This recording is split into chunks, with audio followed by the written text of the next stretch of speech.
Happy 100th birthday, Port of Vancouver. You know, the city and the port have a shared interest in the economic vitality and prosperity of Southwest Washington and of our region. And I want to compliment the port and their staff that are actively engaged in our community for the great work that they're doing to ensure that Southwest Washington is open to the world. We're continuing to create new job opportunities for the folks who live and play here. And I want to say congratulations, happy 100th, and we look forward to another 100 years of partnership with the great Port of Vancouver. Happy birthday to you. Happy birthday, dear Port of Vancouver.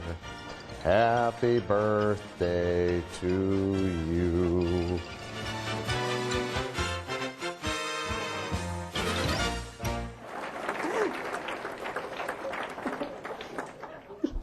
You just can't help smiling when your 100th anniversary video ends in song. Thank you, everyone. And thank you, Mark, for being here, and thank you, Tim, for being here. And now it's my distinct honor to introduce a special guest in our midst today, a very good friend of the Port of Vancouver, USA.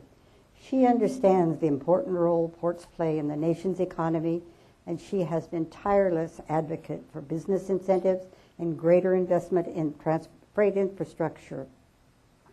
We are also truly grateful that she knows our industry and supports our efforts to create jobs and to keep our port tenants and customers competitive in a growing global market.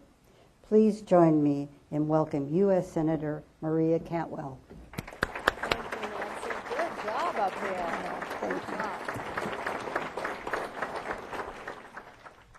Well, good morning, and thank you, Nancy. It's a pleasure to be here at this celebration. And Mayor, I didn't know you could sing. We'd have you on the stump in many places. I heard that comment. He can't sing. I heard that. Somebody up here. It's a pleasure to be here, and certainly want to celebrate along with all of you the success of the Port of Vancouver. 100 years, it is a very, very special event. And when Nancy and Larry happened to be in Washington, D.C. and told me that this landmark was coming, I said, I have to be there. This is such a great occasion.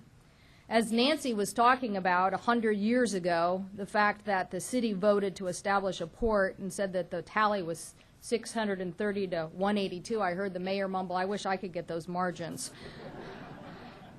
The only problem is that the port commissioners at that time neither had land nor money. And so, but just like all Washingtonians, they figured out an innovative way to start this process and turned what was a municipal dock into something that it is today. Back in 1918, the voters approved 52 acres of swampland to become a shipyard, and that is part of what the Port of Vancouver is today. So it's no exaggeration to say that the port came out of the swamp and burgeoned into this unbelievable hub of international trade that it is today. And this was in no small part to all the efforts of many people over many years, including that key construction in 1935 of a grain elevator, and then today having one of the second largest grain elevators in the entire world on port land. And obviously, the era of shipbuilding, as Nancy talked about. So when you think about it, 100 years later, what has changed? Well, certainly Clark County is no longer the prune capital of the world. And you won't find many shipbuilding docks here either. But you will see that the Port of Vancouver is one of the region's most important economic assets, and it is a constant symbol of hope for future opportunity. I want to say a few words of thanks. I know this isn't Larry's swan song, but he has been a great partner working on many important issues. And so that's why it's always important to remember how much cargo, as my colleagues were saying on video, is moved through the ports, and how we need to continue to work forward for the next 100 years. I want to make sure that it's just the Port of Vancouver that's known. We don't even have to add the USA. But to do that, we have a lot we have to accomplish. And Larry reminds me that of every time he comes back to Washington, D.C. First and foremost, we need to pass new legislation making freight mobility a priority in our transportation economic strategy moving forward.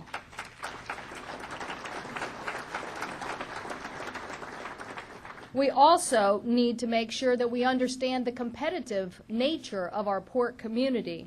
We know that in 2010, 533 million tons of freight was moved in Washington State, and thanks to the other ports that are here too, and that is expected to grow by 86% by the year 2040. But to face that competition, we need to continue to invest, and that's why that West Vancouver freight project that Larry's always talking about is so important, because it will create so many new jobs for the future. But we also must pass the new market tax credit extension and the wind energy tax credit extension to make sure that there are incentives for businesses to continue to expand right here in Vancouver. And I'm going to be working hard with the port to make sure that legislation gets passed this year. So I'm here just to add a personal thanks to everything the port has done to create jobs and economic opportunity, and to be a successful beacon in the state of Washington at a time when our economy has been so hard hit. I'm not sure in 2112 what you're going to be shipping here, but I know it's going to be great economic opportunity for the state of Washington. So thank you very much, and I'd like to just give a little present if I could, actually 2 presents to the port. You know, in my business, you're always supposed to remember where you came from. You're never supposed to forget. It's a big advantage. So I don't know who wants to come up here.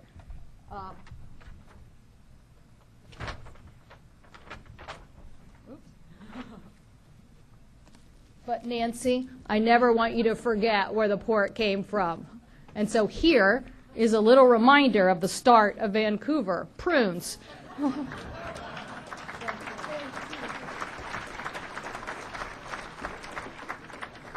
And a more serious gift, a signed copy of a great photograph that we took at that second largest grain elevator in the world that now resides at the Port of Vancouver, and a thank you to all your staff for all your hard work. Again, congratulations, and I look forward to the next 100 years here in Vancouver. Thank you.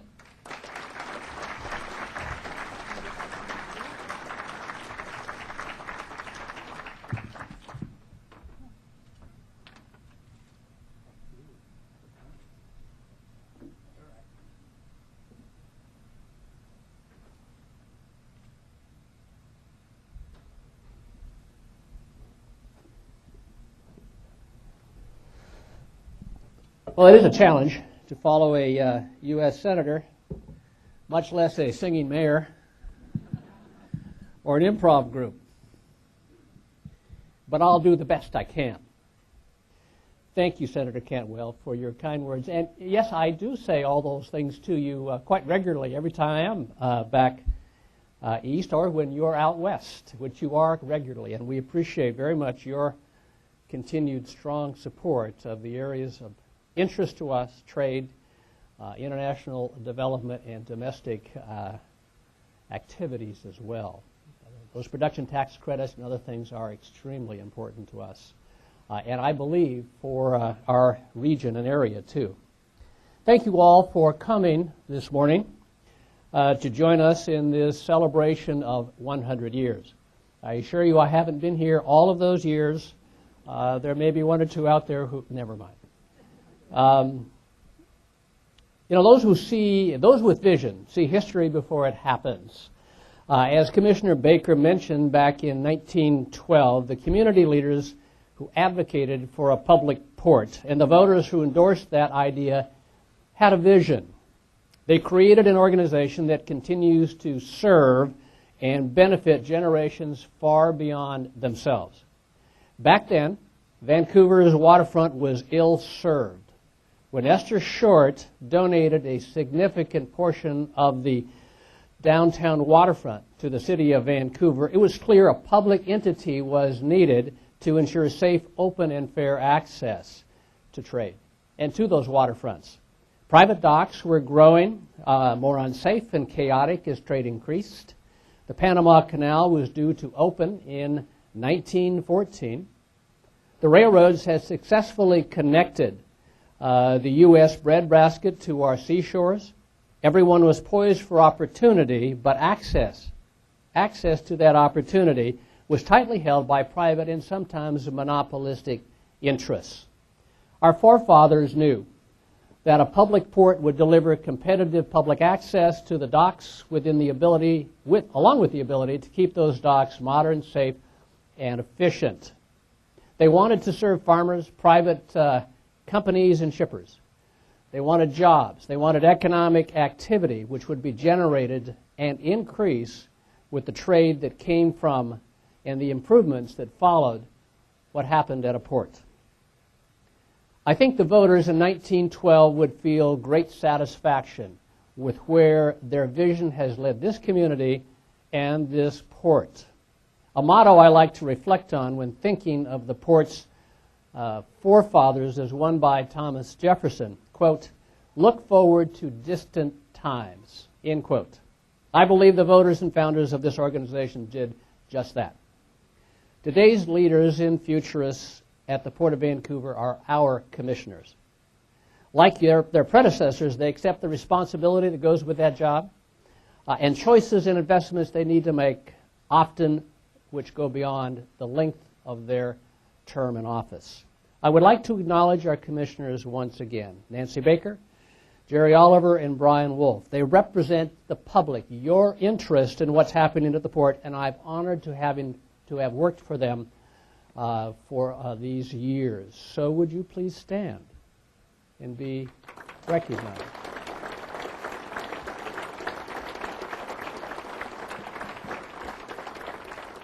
Nancy made me stand. I'm doing that to you.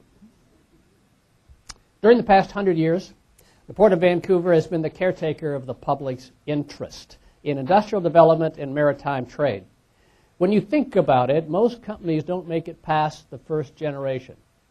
We're into the fourth, fifth, or even sixth generation as we continue to work hard to making the right choices for the right reasons to generate jobs and economic activity for Clark County and our region.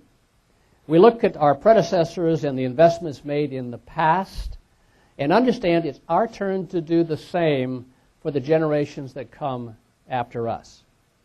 Let me give you an example of what I mean. Consider the Great Recession that has gripped our country and much of the world over the past few years. Unfortunately, though, this has not been the first time devastating economic circumstances have fallen on our country or our port. In the 1930s, during the height of the Great Depression, people were out of work and overseas trade from the Port of Vancouver dropped 90%. Like everyone else, we had to tighten, the port at that time had to tighten its belt, but its leaders knew that they had a responsibility to find ways to look beyond the economic difficulties of that day and invest in strategies that would propel Clark County out of the Depression. The port made bold investments in new industries and maritime facilities where it was most needed. When the Depression was at its peak, the Serving Port Commission understood that food production was one of the few necessities that must be transported even through difficult times, and that the Columbia River, our Columbia River, would play a significant role in delivering grain around the country as well as around the world. In 1932, Pacific Continental Grain, served by the then Portland, Spokane, and Seattle Railway, now the BNSF Railway, constructed a new export facility, creating jobs for 200 people. Back then, 200 jobs was a big deal. Currently, United Grain Corporation does the same thing at the same location, creating much more than 200 jobs. As the Depression lingered, the port attracted even more investments. As was noted in 1934, the year after Prohibition, timing is everything, Great Western Malting began operations. A company we are pleased to say is still operating and still expanding at the Port of Vancouver. Then in 1935, nearly 6 years before the end of the Great Depression, it was the port's turn to invest. purchasing 22 acres to construct a new Terminal 2 to accommodate lumber and other cargoes. That terminal is now used for wind energy and modules and generators and other large capacity, large size cargoes. This new terminal at that time helped ship vital cargo for the coming Second World War. Times of economic downturn make these investments all the more valuable. It's a strategy we are employing today as well. The port's current investments have not only helped us during the recession with some of our most, but also provided some of our most successful years in terms of cargo and revenues. And we're also positioned to grow more. This growth has already begun and will be exponential in the coming years. A port, by its very nature, needs to invest in transportation connections to thrive. River, road, and rail, for us, are those connections. They're the key ingredients that connect our docks to trade routes and connect our industrial facilities to the marketplaces via an efficient multimodal transportation system. This became apparent during the first few years after the port was voted into their existence. At that time, the U.S. Corps of Engineers limited their dredging of the Columbia River Channel to Portland.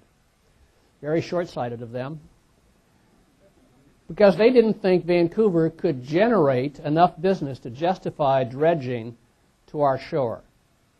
Fortunately, our commission at that time stepped up. They had a longer vision, and seeing the opportunity as well as the necessity, the port took the initiative to and hired a dredge to extend the then 25-foot channel to Vancouver on their own. As a direct result, modern trade and commerce had access to the Vancouver waterfront, and we've never looked back. Due to the port's tenacity and the resulting success in trade, across the port's dock, the Corps of Engineers, seeing the error of their ways, committed to maintaining that channel to Vancouver from that point on. A more recent accomplishment, the Lower Columbia River Channel Deepening Project, came to its conclusion in 2010. The Port of Vancouver, along with its many partners, joined a coalition to deepen the Columbia River from 40 to 43 feet, and we are already enjoying the benefits of that project, including deeper draft ships and literally hundreds of millions of dollars of private investment here at the Port of Vancouver and up and down the river. Just 3 additional feet made it cost-effective for companies to invest in facilities to export more high-volume cargoes, including wheat, soybeans, corn, and potash, all of which are growing here or will be coming to the Port of Vancouver. Roadway and highway access has also evolved, as you know, during the past 100 years. Starting with the construction of the first interstate bridge in 1917 and the second in 1958, the port is connected to a national highway system and network. These bridges, along with the improved access between the port and the freeway or the highway, form the necessary transportation that we need to move our cargoes to and from our docks. Good partnerships are as important as good roads. The port relies on national, state, and local jurisdictions to maintain freight mobility and the flow of goods. It will take the combined efforts of all of those jurisdictions, all of them, to make the Columbia River crossing a reality. This project is a linchpin in connecting Canada, the United States, and Mexico, as well as the local economies, to regional markets and national markets. We support the construction of the new crossing as soon as possible.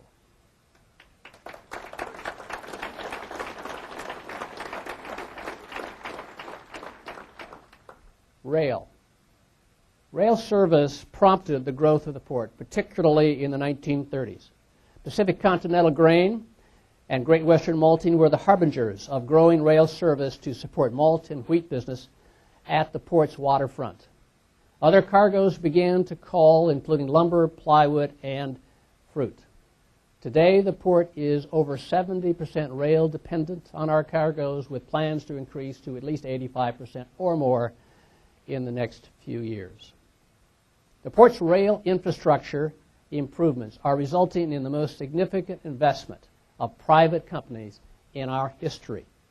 Again, we rely on good relationships with our agency partners, the railroads, and other federal, state, and local officials. These partnerships have been important to building this project as the men and women who are laying the tracks at the terminals as we're here today. The West Vancouver Freight Access Rail Project is by far the largest single capital investment in the port's history. It will construct a new grade-separated access into the port and enough tracks inside the port to accommodate unit trains that reach well over 100 cars in length, increasing our trackage from approximately 16 miles to 44 miles. Several components are already completed, but 2012 is going to be the starting gun, if you will, to constructing several major sections of this project simultaneously. All this needs to be done by 2017 to meet commitments to new and existing customers.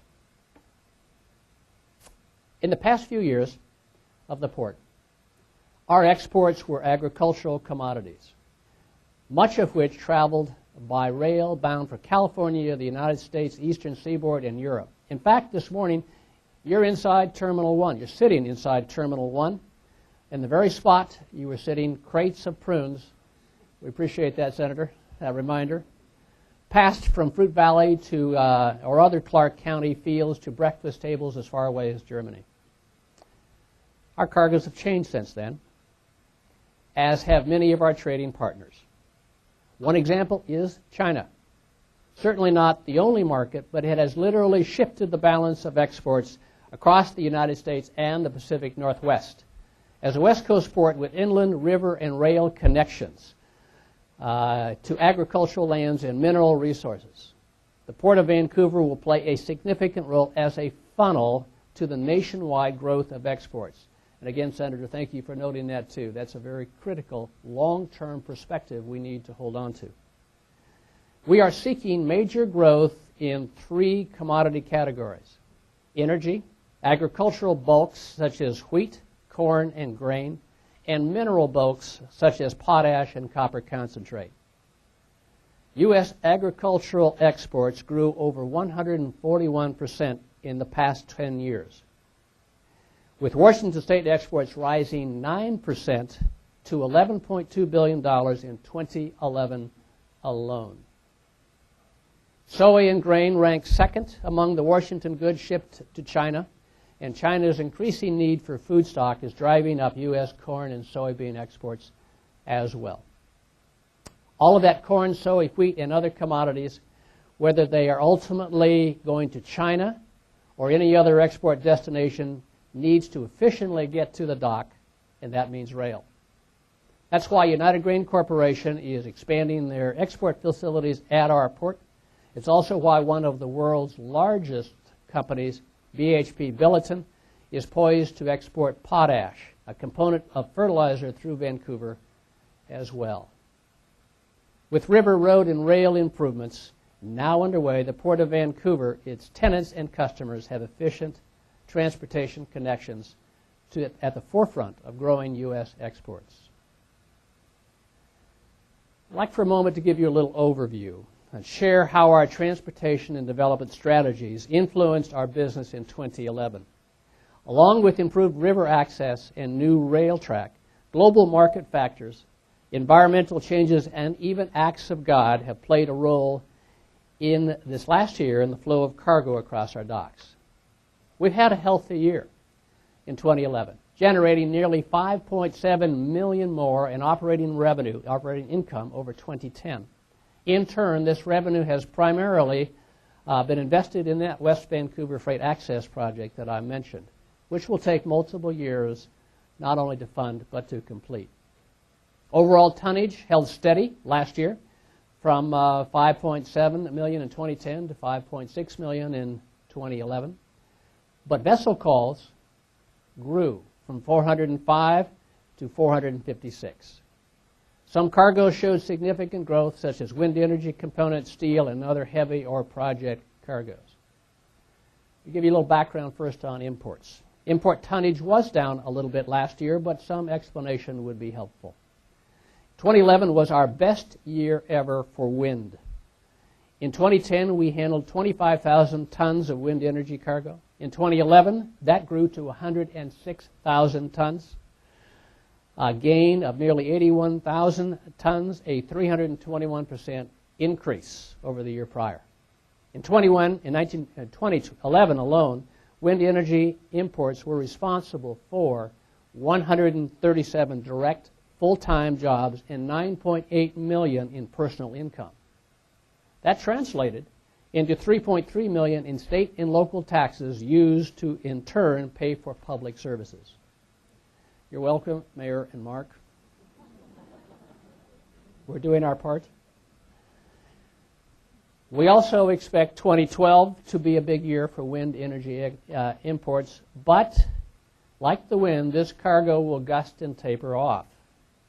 We expect to see a decline in wind imports in 2013 and 2014, due in part to the loss of federal tax incentives for renewable energy that, again, the Senator commented on. Wood pulp was a growth import in 2011. Pulp from Brazil, a unique kind of pulp, enjoyed a 64% increase over the year prior. Steel went up 34%. Another area we're noting was continuing growth in project cargo, cargo that is generally heavy and oversized. The cargo includes heavy lift modules, huge generators, and other industrial equipment. We are, interestingly, because of our crane capacity in particular, as well as our land, recognized globally. And I mean that because I've traveled the world and heard it, as a port that specializes efficiently in handling these kind of heavy loads. This cargo category alone grew 110% last year.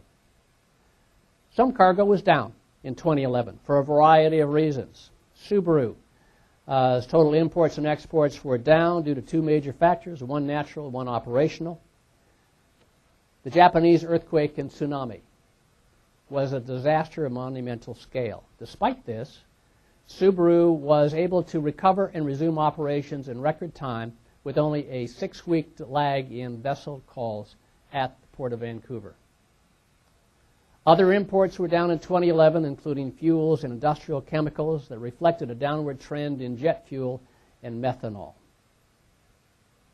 Exports. Total outbound tonnage last year held fairly steady. We are, by the way, an export port, primarily. Staying close to 5 million tons between 2010 and 2011. In addition to increased pulp imports, the port also saw an increase in pulp exports, Northwestern pulp, to Korea and China, and this commodity grew 25%. We also saw an increase in lumber exports bound for China, growing 42%. Scrap metal exports from Pacific Coast Shredding gained nearly 85,000 tons, a 19% increase. Wheat exports stayed pretty much flat, dropping very slightly from 3.7 to 3.6 million tons 2010 to 2011. On the industrial side, 2011 was a comeback for that side of the port. Although we lost a few tenants during the difficult economy we've come through, we gained a great deal more, ending 2011 with a 94% occupancy. This is expected to rise to 97% within the next few months as new tenants move in. In 2011, we also welcomed a number of new tenants, in particular two. Sapa Profiles leased the remaining portion of the building that was formerly part of the Panasonic complex. This is a significant international company, which you'll hear more of a little later. We have been talking to them for a number of years, had good relations with them, and we're just excited to have them in our community. Puget Sound Pipe and Supply also joined us in 2011. Needless to say, we're also involved on the environmental side of things. Several milestones were achieved last year in the area of environmental mitigation and sustainability. Clark County Wetland Mitigation Partners completed permitting more than 150 acres of port property as a wetland mitigation bank and already sold credits to the City of Vancouver, the Washington State Department of Transportation, and the port to mitigate impacts to other wetland habitat in the area. The Fruit Valley groundwater cleanup, an important thing that's really literally gone on for years, as an effort to addressing contamination from a former landowner, cleaned about 3.5 billion gallons of water and achieved most of the required cleanup. Though that will be a long-term sort of a thing too, but most of the required cleanup required. Last year, the port's environmental team added composting to our recycling plan. In 2011, the port also increased its purchase of wind energy certificates equaling 100% of our electrical consumption. Our energy conservation savings is growing each year as we retrofit everything from warehouse lighting to other efficiency-saving opportunities. We manage our tenants in terms of their environmental activities as well. Our environmental management program has earned national recognition from the American Association of Port Authorities. This program pre-screens tenants to assess their potential environmental impact on the port and the community, works with existing tenants on best management practices, and conducts an exit audit when a tenant leaves. In 2010, we also began a Clean Water Challenge program that recognizes tenants that are innovative in protecting our waterways. As has been already mentioned, 2011 has been another banner year for the port, but it's also been a great year for me to wrap up 20 years. 5 as the general counsel for the port, 2 as the deputy executive director, and 13 as executive director. As Commissioner Baker mentioned, I will be retiring at the end of the month. There is a time for that, sooner or later. Well, it's always difficult to leave a job you love. I know that I'm leaving it in good shape and in good hands. Since taking the helm of the port in 1999, this organization has accomplished, I believe, a great deal. Not so much because of me, but because of the partnership, the teams, the support of our commissioners, who have been stalwart throughout. Not just those, I know that there are others out here. I saw Bob Moser earlier. Those are important people who have made a difference. But in 1999, the port handled 4.8 million tons of cargo per year, and we've increased that by almost 1 million tons per year since. In 1999, vessel calls were at 355 a year. The number has grown by over 100 per year. The cargo mix has changed. This is mostly due to the investments we have made in infrastructure over these past 3 years, and again, the team, good hires, and the folks who will be carrying on. We completed the Lower Columbia River Channel Deepening Project, 20 years in the doing. We planned and began construction of the port's largest infrastructure project in its history, the West Vancouver Freight Access Project, an essential project for the growth of this port and for jobs and economic development in this community. We improved roadway access by completing an overpass, Northwest 26th Avenue into the port, a grade separated access. The port completed reconstruction of Terminal 2 for heavy lift cargo, the one that was purchased in the 30s. We renovated Terminal 3 to better handle autos and rail service and added literally tens of thousands of warehouse space. Industrial and marine development was also a significant focus during my time. In 2004, we completed the purchase of the former Ruffner site north of Columbia River Road to use for the longer-term Centennial Industrial Park and Wetland Mitigation Bank. In 2009, we purchased the former Alcoa and Evergreen facilities for use as Terminal 5, and I consider that a real keystone development as well. Bringing a brownfield site back to active use and productive use, providing an opportunity to bring unit trains into the port, the loop track that we have there now, and longer term the site for BHP Billiton's potash export facility. Another influence, not necessarily for the good, were the consequences of the tragedy of 9/11. Port security changed substantially as Homeland Security Act instituted new procedures to keep the port secure. And I will assure you, it is much more secure now than it was then. The port has also grown through many strategic changes aimed at diversifying cargoes and gaining more control over revenue streams.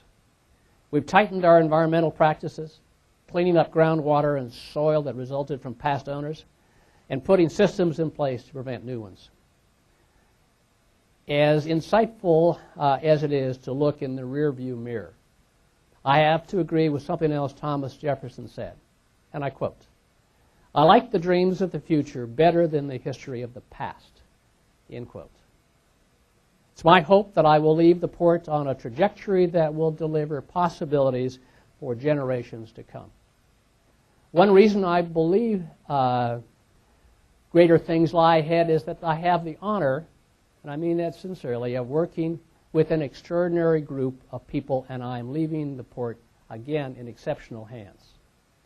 Port of Vancouver employees are smart, motivated people, involved in public service, whom I've watched make a habit of setting and exceeding goals. I can't think of a more capable group of people to deliver jobs, trade, and economic development to our community than the staff of your port. I would also like to acknowledge, as Nancy did, the assistance and great work of the International Longshore and Warehouse Union, ILWU. Though they're not our direct employees, we can't go very far without what they do and what they contribute to this port and this community. I'm handing over the reins to Todd Coleman, the next executive director. He's already technically been appointed as of May 1. Todd has been at the table during the port's most critical decisions and demonstrated himself as a leader in propelling this organization into the future.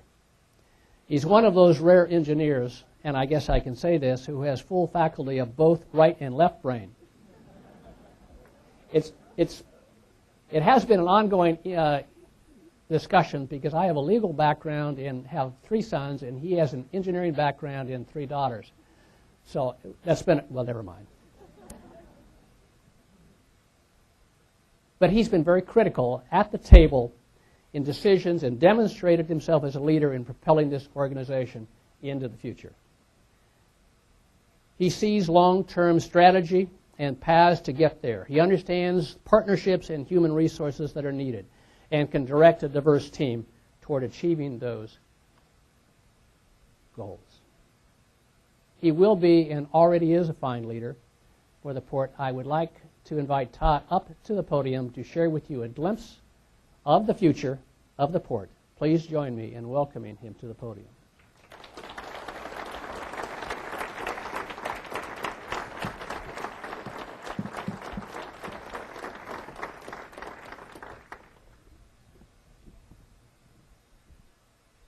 Thank you, Larry. The only bad thing is he set the bar a little bit high. Can you hear? I hear. I guess besides being an engineer, I'm also a little taller.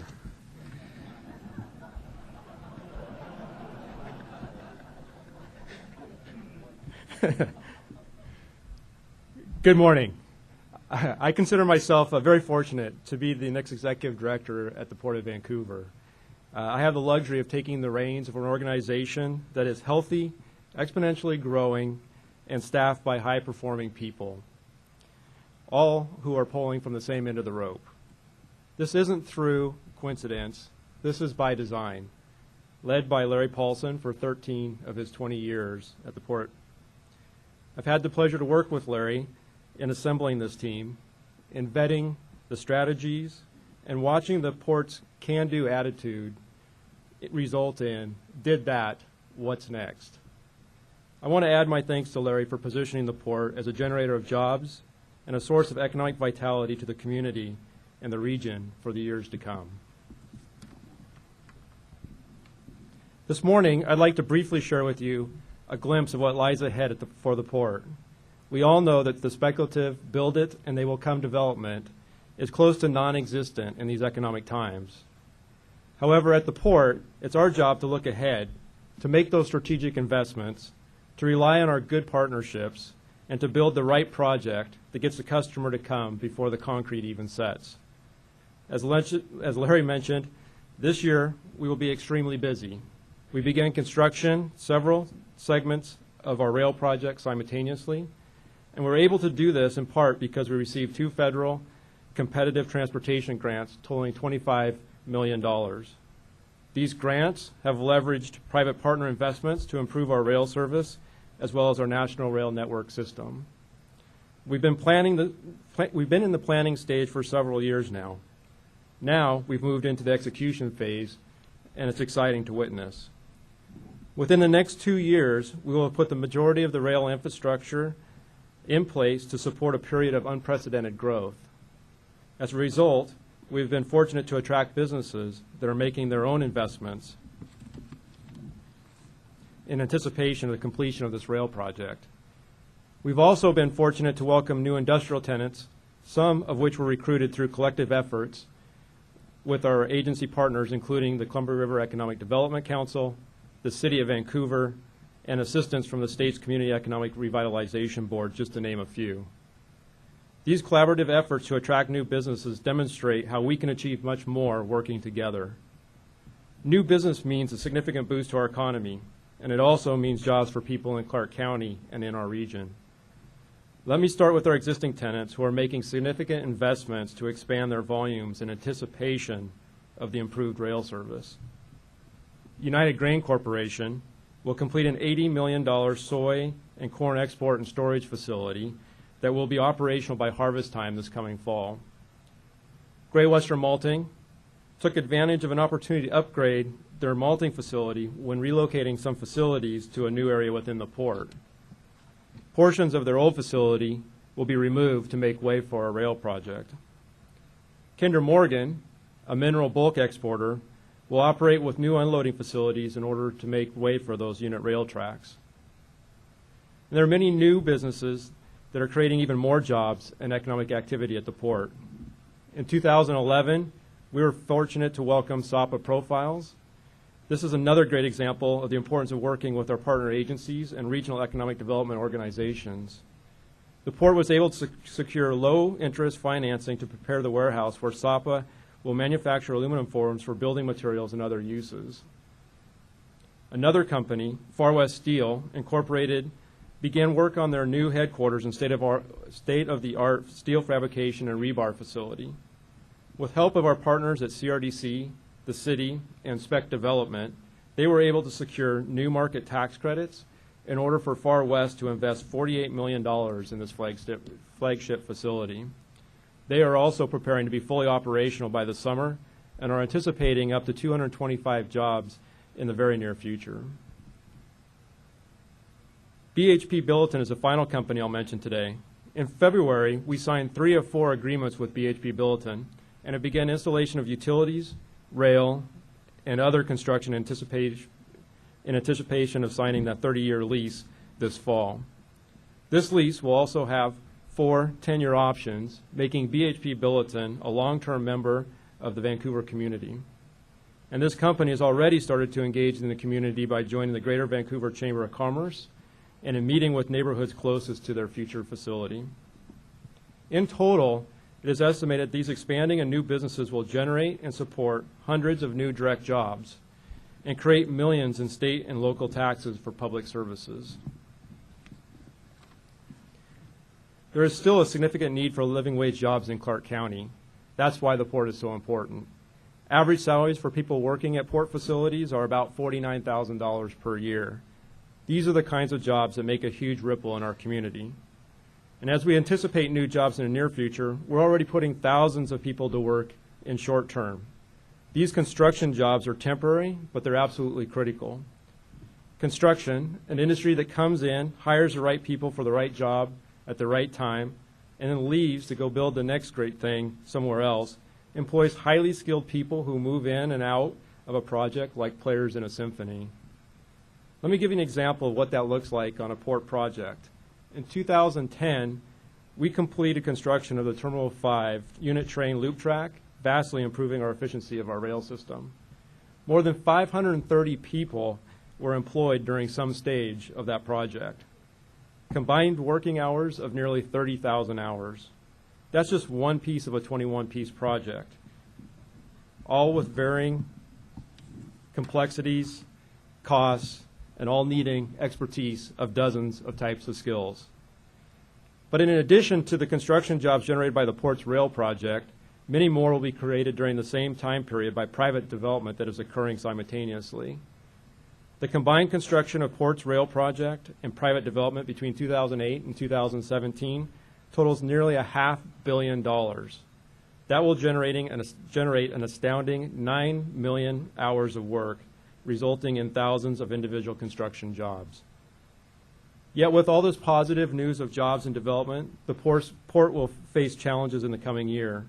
We're pursuing a federal rail administration loan that will provide us with the $80 million needed to complete our project by 2017 and to bridge the gap between our infrastructure investment and the future return on that investment. We're also watching the national discussion on transportation reauthorization bill passed by the Senate last month in hopes that the freight transportation will be well represented and assist us in building the Columbia River Crossing project. The port is working to ensure that the next couple of years of heavy construction work are safe, that our neighbors and our partners are aware of the heightened activity, and that we are good public stewards as we progress on our rail and industrial development. I look forward to being here the next year and the years after that, sharing how the port is progressing towards our goals. In the meantime, please pardon our dust and the flurry of activity as we invest and build the projects today that will provide jobs well into our future. Thank you.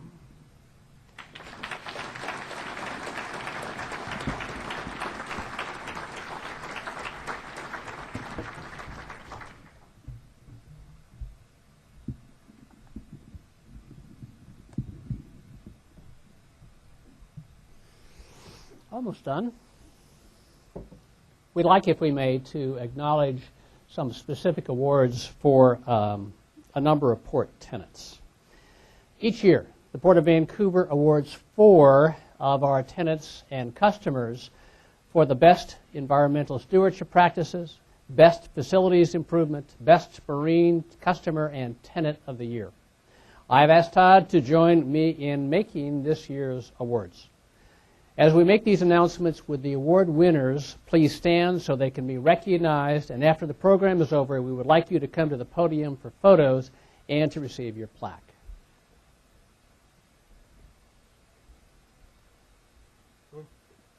Environmental, did it turn off? Is it on? Oh, still taller?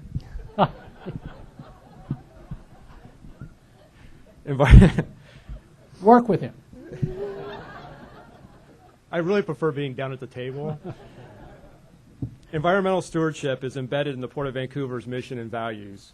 Each year, we recognize one port tenant who has demonstrated a particular interest and effort in encouraging sustainability through innovative and positive environmental practices in our community and our region.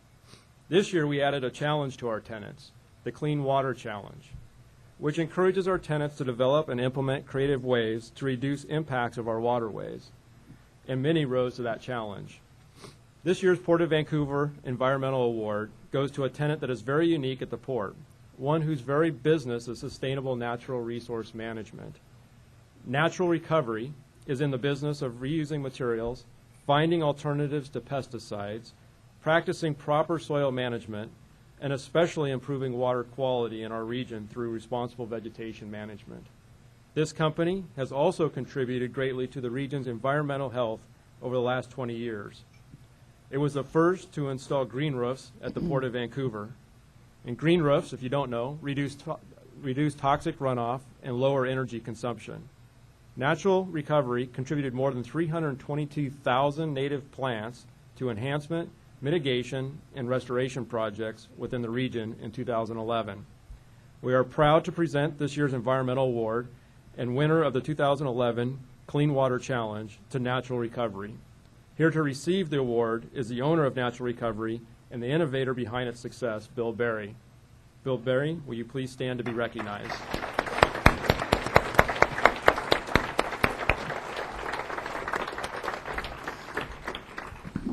Port of Vancouver Marine Customer of the Year award goes to a company that has made significant strides to further trade through strong business relationships, Siemens Energy.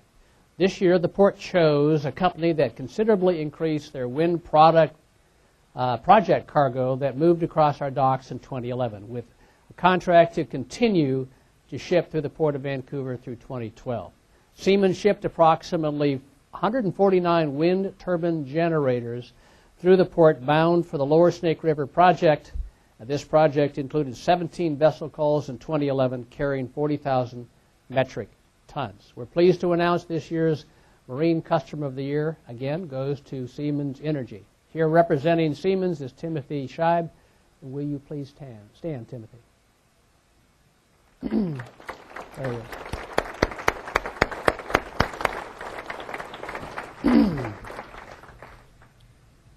And this year's Port of the Vancouver Facility Improvement Award goes to United Grain Corporation. As you heard in today's remarks, UGC is investing $80 million in expanding their facility to accommodate soybeans and corn bound primarily for the Asian markets. This is a significant asset not only to UGC and the port, but also to the community as well. Their elevator is a standout addition to Vancouver's skyline, and I understand that it is the tallest building in Clark County. UGC has supported deepening the lower Columbia River channel and has great interest in the port's rail investment. These two projects are as much a foundation to UG silos as the concrete that they are built from. United Grain Corporation's new facilities will be ready by this fall. When they are at full operation, they will use the port's improved rail service and a deeper channel to ship more than 5.5 million tons of beans, corn, and grain from the port, and it will increase their rail service from 24,000 rail cars to 43,000 rail cars annually. Please offer your congratulations to United Grain Corporation, Tony Flagg, and Ronnie Plushnick. Will you please stand and be recognized?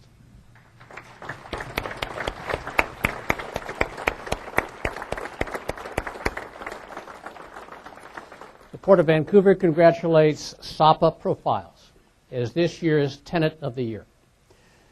The Port and SAPA, as I mentioned earlier, have had an ongoing understanding or relationship for some time, and we're pleased to say that it helped in their relocation of one of its plants from Vancouver, Canada to Vancouver, Washington, bringing with them 100 family wage jobs. SAPA is North America's largest provider of extruded aluminum, which includes products like window panes and other building materials. SAPA has been an outstanding corporate community member, hiring several employees from Fruit Valley, the very neighborhood in which they operate. SAPA Profiles has 15 plants located in North America. The Port of Vancouver location will be the company's first facility in the state of Washington. Please join us in congratulating SAPA Profiles and as the Port of Vancouver Tenant of the Year. John Nordvig and Mats Johansson are here. Would you please stand as well?